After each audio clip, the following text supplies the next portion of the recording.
ETF index mutual funds నేర్చుకుని stock మార్కెట్లో రాణించాలనుకుంటున్నారా? వెంటనే ఈ నెంబర్కి కాల్ చేయండి. ప్రజెంట్ మనతో పాటు ఉన్నారు పబ్లిక్ స్పీకర్ రజనీరమ్మ గారు.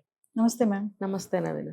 మేడం, చాలా మంది ఇప్పుడు పిల్లల బర్త్డేస్ కానీ, అప్పుడు వాళ్ళ మ్యారేజ్ డేస్ కానీ ఇలాంటివి ఏమైనా ఉన్నాయనుకోండి, ఈ మధ్యకాలంలో చూసుకుంటే ఆర్ఫనైజెస్కి వెళ్ళి అక్కడ సెలబ్రేట్ చేసుకుంటున్నారు. ఎందుకంటే అక్కడ ఆ పిల్లలు చాలా మంది ఉంటారు, వాళ్ళ పేరెంట్స్ ఉండరు, అక్కడ చేసుకుందాం, ఇంత ఖర్చు పెట్టి ఇక్కడ ఎందుకు చేసుకోవడం అని చెప్పేసి అక్కడ తీసుకెళ్ళి చేయడం. సరే, అంతా బాగుంది, ఓకే, వేరే ఎవరికో పెట్టడం ఎందుకు, లేని వాళ్ళకి అనాథలకి పెట్టొచ్చు అన్న ఆలోచనతో వీళ్ళు వెళ్తున్నారు. సరే, వీళ్ళు చేసుకుని వచ్చేస్తారు. మరి అక్కడ ఉన్నటువంటి పిల్లలు ఎంతసేపు వాళ్ళ ఆనందం ఉంటుంది, వాళ్ళ తర్వాత దాన్ని బట్టి బాధ అనేది కూడా ఉంటుందని కొన్ని ఆర్టికల్స్ చూశాను నేను. అంటే వెళ్ళిపోయాక వాళ్ళకి చాలా బాధ కలుగుతాం, అబ్బా మాకు కూడా అమ్మ నాన్న ఉంటే బాగుండు కదా, మాకు ఇలా అనేసి. అంటే ఇది కరెక్టా రాంగా అంటే ఒకసారి. ఆ పిల్లలు అనేవాళ్ళు ఇలా చాలా మంది వచ్చి అనాథాశ్రమాల్లో బర్త్డే సెలబ్రేషన్స్ చేసుకుంటూ ఉంటే కొంతకాలానికి అది వాళ్ళకు కూడా అలవాటు అయిపోతుంది. అదొక సైడ్ మనం మాట్లాడుకోవచ్చు. ఇంకొక రెండోది ఏంటంటే, మీరు అన్నట్టు బాధపడతారు.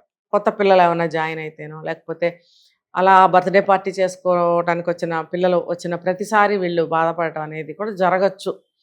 సాధారణంగా ఏంటంటే, వీళ్ళకి అనాథాశ్రమంలో వాళ్ళ డేట్ ఆఫ్ బర్త్లు ఉంటే కనుక వాళ్ళకి బర్త్డే సెలబ్రేషన్స్ చేస్తారు. లేని వాళ్ళకి ఏదన్నా ఒక డేట్ నిర్ణయిస్తారు. అది ఏంటి, ఏదో ఒక పండగ సందర్భంగానా, లేకపోతే వాళ్ళు ఇక్కడ జాయిన్ అయిన డేటా. మోస్ట్లీ వచ్చేసి జాయినింగ్ డేట్ వాళ్ళకి బర్త్డే కింద పెడతారని విన్నా నేను. అలా అలా కొంతమంది ఉన్నారనుకోండి, వాళ్ళందరికీ కలిపి ఒకటేసారి బర్త్డే కూడా చేస్తారని చెప్పి విన్నాను. డేట్ ఆఫ్ బర్త్ ఉన్న వాళ్ళకి ఓకే, వాళ్ళ డేట్స్లో వాళ్ళు చేస్తారు. అయితే ఇక మన వైపు నుంచి ఆలోచిస్తే కనుక, మన ఉద్దేశపూర్వకంగా వెళ్ళి వాళ్ళని బాధ పెట్టడం కంటే అక్కడ చేసుకోకపోవటం ఉత్తమం. అయితే కనుక మనం అక్కడికి వెళ్ళి పిల్లలకి ఏదైనా ఇవ్వాలి అని అనుకుంటే మనం అక్కడ బర్త్డే అని చెప్పాల్సిన అవసరం లేదు. అక్కడ వాళ్ళ పిల్లలు బర్త్డే ఎవరిదన్నా ఉందా అని తెలుసుకుని వాళ్ళకి కూడా మనం సెలబ్రేట్ చేయొచ్చు వెళ్ళి. కానీ మన పిల్లల బర్త్డే ఉన్నప్పుడు వెళ్ళి వాళ్ళది ఎలా చేస్తాము అని అనుకుంటే స్వార్థపూరితంగా నేను చెప్పలేను.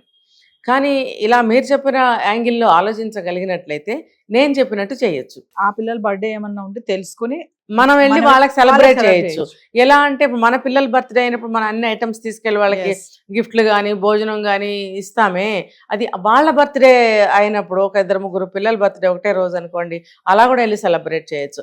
లేదు, ఈ రోజు మన అబ్బాయి బర్త్డే, రేపు వెళ్ళి రేపు ఎవరిదో ఒకళ్ళది ఉందనుకోండి, అక్కడికి వెళ్ళి ఆ పాపకో బాబుకో మన బాబు పేరు మనసులో తలుచుకుని అక్కడ వాళ్ళకి సెలబ్రేట్ చేస్తే మనకి తృప్తి, వాళ్ళకి ఆనందం. ఇలా మధ్య మార్గాలు ఎవరు ఆలోచించరు. నిజం చెప్పాలంటే చాలామంది స్వార్థంగానే ఆలోచిస్తారు. మా ఇంట్లో మా అబ్బాయి పుట్టినరోజు మేము దానం చేసాము, మేము అన్నదానం చేసాము, లేకపోతే గిఫ్ట్లు ఇచ్చాము, లేకపోతే మా అబ్బాయి బర్త్డేని మేము గ్రాండ్గా సెలబ్రేట్ చేసాము అనే ఆనందం కోసమే చేస్తున్నారు తప్ప అందులో ఒక ఉద్దేశాన్ని వాళ్ళు కనుక్కోవటం లేదు. ఇప్పుడు మన ఆనందమే చూసుకుంటున్నాం, అవతల వాళ్ళు ఆనందపడుతున్నారా? ఇప్పుడు చూడండి, మన దగ్గర ఊరికి ఎంత ఉందనుకుందాం, ఏదన్నా అసలు లేనివాడి ముందు నాకు ఎంత ఉందని చెప్తే ఎలా ఉంటుంది? కాబట్టి అది ఆలోచించగలగాలి ఎవరైనా సరే. ఇప్పుడు ఏం పోయింది, మనం ప్రతి సంవత్సరం మన పిల్లలకి మనం చేసుకుంటాం. ఒకసారి వెళ్ళి అక్కడ పాపకో బాబుకో మనం చేసినందువల్ల వాళ్ళకి ఆనందాన్ని ఇచ్చిన వాళ్ళు అవుతాం కదా, తల్లిదండ్రులు లేని వాళ్ళు కదా, వాళ్ళు చేయొచ్చు కదా.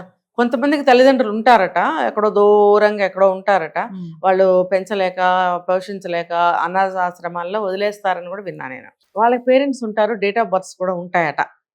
సరే, ఉండనివ్వండి మానివ్వండి, ఏదో ఒక రోజు సెలబ్రేట్ చేస్తున్నారు కదా అనాథాశ్రమం వాళ్ళు. అదే ఆ డేట్ కనుక్కుని మనం కూడా వెళ్ళి అక్కడ చేస్తే సంతోషంగా ఉంటుంది వాళ్ళకి. చక్కగా వాళ్ళ పిల్లలు బాధపడకుండా ఉంటారు. ఇంకా వెళ్ళినందుకు మనం వాళ్ళని పరామర్శించి చక్కగా మంచి మాటలు చెప్పి 4 కబుర్లు చెప్పి వాళ్ళకి ఆనందాన్ని ఇవ్వగలగాలి. అంతేగాని వాళ్ళని మరింత బాధ పెట్టి రావాలని మాత్రం అనుకోకూడదు. ఇది అందరూ ఆలోచించాల్సిన విషయం. అంతగా కాకపోతే మనము ఎటు చేసుకుంటున్నారు కదా ఫ్రెండ్స్తో సెలబ్రేట్ చేసుకోండి. ఇక్కడ చేసిన తర్వాత ఫ్రెండ్స్తో చేసుకోండి, వెళ్తే మీ ఫ్యామిలీ మెంబర్స్ కలిసి వెళ్ళి మీరు ఎక్కడన్నా సెలబ్రేట్ చేసుకోండి, అదే ఆనందమే కదా. మీరు చేసుకోవద్దని నేను అనటం లేదు, మీరు మళ్ళీగా చేసుకోండి, సెకండరీగా చేసుకోండి. మీరు మళ్ళీ ఒక అనాథాశ్రమంలో మనం ఏదైనా చెయ్యాలి అనుకున్నప్పుడు ఇలా చేయండి అని నేను చెప్తున్నాను. బాగుంది మేడం. అంటే మన బర్త్డే వెళ్ళి అక్కడ చేసుకోవడం కాకుండా ఆ. అక్కడ పిల్లల బర్త్డేలు తెలుసుకొని అది మనం వెళ్ళి వాళ్ళ బర్త్డే సర్ప్రైజ్ గా చేస్తే అవును. చాలా బాగుంటుంది. అంటే అవును. ఇలా తక్కువ మంది ఆలోచిస్తారు. అవును ఇంకొక ధోరణి ఏంటంటే పేరెంట్స్ చాలా మంది పిల్లలు అక్కడ చేస్తే వాళ్ళకి కూడా ఒక తెలుస్తుంది, అక్కడ పిల్లలు ఎలా ఉంటున్నారు, వాళ్ళ కష్టాలు ఏంటి అనేది మన పిల్లలకు కూడా తెలియాలి అనే ఆలోచనతో కూడా మేము అక్కడ చేస్తామని కొంతమంది వాదన. అవును. ఆ పిల్లల్ని తీసుకెళ్ళండి. మీ పిల్లల్ని తీసుకెళ్ళి వాళ్ళతోటి ఆ పాప ఏ పాప బర్త్‌డేనో ఆ రోజున మీ బాబుని తీసుకెళ్ళండి. తీసుకెళ్ళి మీ బాబుతో ఇప్పించండి. మీరేమి గిఫ్ట్లు ఇవ్వదలుచుకున్నారో, భోజనం పెట్టదలుచుకున్నారో, ఆ ఐటెమ్స్ అన్నీ ఆ బాబుతో ఇప్పించండి. పెద్ద తేడా ఏముంది? నిన్న Yes. మీ అబ్బాయి బర్త్‌డే, ఈరోజు అనాథాశ్రమంలో బాబుదో, పాపదో ఎవరిదో బర్త్‌డే. వాళ్ళకి పిల్లలకి కూడా మైండ్‌ని మనం సిద్ధం చేయాలి. ఆ రకంగా మనం వాళ్ళని మార్చాలి, మోటివేట్ చేయాలి, అన్ని ప్రపంచ జ్ఞానాన్ని తెలియజేయాలి పేరెంట్స్ అనేవాళ్ళు. Yes. ఏమి చెప్పకపోతే వాళ్ళు ఎలా తయారవుతారు? రేపు వాళ్ళు కూడా మనలాగానే తయారవుతారు, స్వార్థపూరితంగానే తయారవుతారు. అంటే మనది చూసుకోకుండా ఎదుటి వాళ్ళని చూడమని నేను అనటం లేదు, మీరు ఎటు చూసుకుంటారు. ఇలాంటి కార్యక్రమాలు చేయాలనుకున్నప్పుడు ఒక మార్గం ఆలోచించాలి. Yes. ఆ బాబుది వాళ్ళు మీరు సెలబ్రేట్ చేసేయండి. ఈ సందర్భంగా రేపు ఆ పాప బర్త్డే వెళ్దాం పదా అని చెప్పి తీసుకెళ్ళి మీ బాబుతో ఇప్పించండి. మీ బాబుతో పోనీ నీ బర్త్డే సందర్భంగా అని చెప్పకండి. చెప్పినంత వల్ల లాభమే ఉంది, నష్టమే ఉంది. చెప్పకండి. అక్కడ ఆ బాబుతో పాపతో బర్త్డే ఉంది, పదబాబు అని చెప్పి తీసుకెళ్ళి మీ బాబుతో చేయించండి. అదంతా నిన్నటి రోజులు మీరు సెలబ్రేట్ చేసేసారు, మీ అబ్బాయికి అయిపోయింది. ఫ్రెండ్స్ దగ్గరో లేకపోతే ఫ్యామిలీ మెంబర్స్ చుట్టాలను పిలుచుకునో మీరు చేసుకున్నారు, అయిపోయింది. ఇలా చేయాలనుకుంటే ఇలా నేను చెప్పిన పద్ధతిలో కూడా చేసుకోవచ్చు. Yes. అప్పుడు ఆ అబ్బాయికి కూడా మీరు అన్నట్టు అన్నీ తెలుస్తాయి, వాల్యూస్ తెలుస్తుంది. వాల్యూస్ తెలుస్తాయి. అరే వాళ్ళకి తల్లిదండ్రులు లేరు, పాప ఎవరు చేస్తారు, నిన్న నాకు ఇంత బాగా చేశారు, వీళ్ళకి ఎవరు చేస్తారు, అప్పుడప్పుడు మనలాంటి వాళ్ళని ఇస్తే అదొక వాళ్ళకి హ్యాపీ అని చెప్పి వాళ్ళకి కూడా అన్ని కేటగిరీస్ వాళ్ళతోటి ఫ్రెండ్షిప్ చేయగలిగిన పెద్ద మనసు ఏర్పడుతుంది. Yes. ఇప్పుడు మా స్థాయే అనుకుంటారు చాలామంది.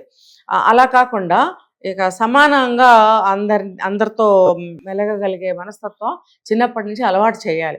ఎక్కువ తక్కువ లేకపోతే కులాలు మతాలు ఇవన్నీ పిల్లలకి పెద్దవాళ్లే నేర్పుతున్నారు. వాటి వల్ల వచ్చింది ఏంటి? ఏమన్నా లాభం ఉందా? తన్నుకోవడాలు, కలహాలు, గొడవలు తప్పితే సమాజంలో ఏమన్నా మిగిలాయా? ఏమీ లేదు.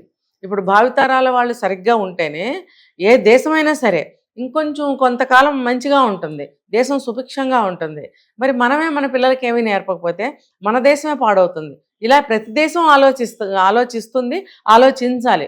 మనకు వేరే దేశాల సంగతి మనకు అనవసరం, మన దేశం కాబట్టి నేను చెప్తున్నాను. Yes. మన దేశం బాగుండాలంటే మన వంతు మనం ఏం చేస్తున్నాం? ఏదన్నా ఒక చిన్న మార్పు తెచ్చుకోండి, ఏదన్నా ఒక చిన్న మంచి పనికి నాంది పలకండి, మీ పిల్లలకి నేర్పడానికి ప్రయత్నించండి. మా పిల్లలు పాడైపోతున్నారు, మా పిల్లలకి ఏమీ తెలియదు ఇలా అనే బదులు మీరు తెలియజేయండి. Yes. మీరు తెలియజేస్తేనే కదా వాళ్ళకి తెలుస్తుంది. ఒక 2 సంవత్సరాలు వచ్చాయంటే పిల్లలకి అసలు వాళ్ళకి అర్థం కానిది తెలియంది లేదేమో అనిపిస్తుంది ఇప్పుడు ప్రస్తుతం. అలాంటప్పుడు మీరు ఏం చెప్పినా నేర్చుకోవడానికి సిద్ధంగా ఉంటారు. ఇంకా వాళ్ళు చాలా క్వశ్చన్స్ వేస్తారు పిల్లలు. ఆ క్వశ్చన్స్కి మన సమాధానాలు కూడా చెప్పలేం. అలాంటప్పుడు మీరు ప్రతిదీ మంచి చేసి చూపించండి వాళ్ళకి. చూపించినప్పుడు వాళ్ళు ఖచ్చితంగా ఒక మంచి పౌరులుగా తయారవుతారు. Thank you, ma'am.